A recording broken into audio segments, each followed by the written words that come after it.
जय माताजी मित्रों, स्वागत है તમારું ફરીથી એક નવા એડિટિંગ વિડિયોની અંદર। તો મિત્રો, જે રાકેશ બારોટનું નવું સોંગ આવ્યું છે, અફસોસ થયો એક વાતનો, તો તે સોંગનું પોસ્ટર એડિટિંગ કરીશું। તો ખાસ કરીને વિડિયોની અંદર બને રહેજો। ચલો આપણે કાઇન માસ્ટરને ઓપન કરી લઈએ।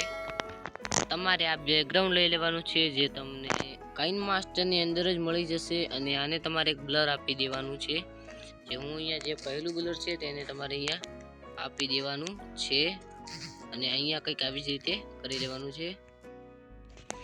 અને હવે જે રાકેશ બારોટને પીએનજી કર્યા હોય તો તેને આપણે અહીંયાથી લઈ લેશું, અને તેને થોડા ક્રોપિંગ પર ક્લિક કરીને આવી રીતે ક્રોપિંગ કરી દઈશું, અને થોડા જેવી રીતે અહીંયા ગોઠવી લઈશું। હવે તમારે અહીંયાથી ફરકે વગેરે લેવાનું છે તે લઈ લેવાનું છે, અને આને તમારે જ્યાં ગોઠવવું છે આવી રીતે અહીંયા ગોઠવી લેવાનું છે। થોડું મોટું કરીને ગોઠવવાનું છે, તેથી તમારે આવી રીતે સારું લાગે। અને ગુજરાતી ગીતોના પોસ્ટર બનાવતા શીખો તે અહીંયાથી લઈ લેવાનું છે, અને આને તમારે અહીંયા ગોઠવી લેવાનું છે કંઈક આવી જ રીતે। હવે તમારે કોઈ બીજું બેકગ્રાઉન્ડ આપવું છે તો તમે અહીંયાથી આપી શકો છો।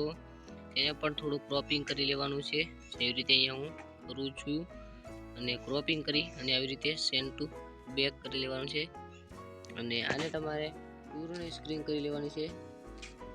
તમે જોઈ શકો છો કલર સારું લાગે છે, ના લાગે તો તમે બીજું ટ્રાય કરી શકો છો। તો આપણું પોસ્ટર બનીને તૈયાર થઈ ગયું છે। મિત્રો, પોસ્ટર કેવું લાગ્યું તે ખાસ કરીને કોમેન્ટની અંદર બતાવજો। મળશું જલ્દીથી આવા નવા એડિટિંગ વિડીયોની અંદર।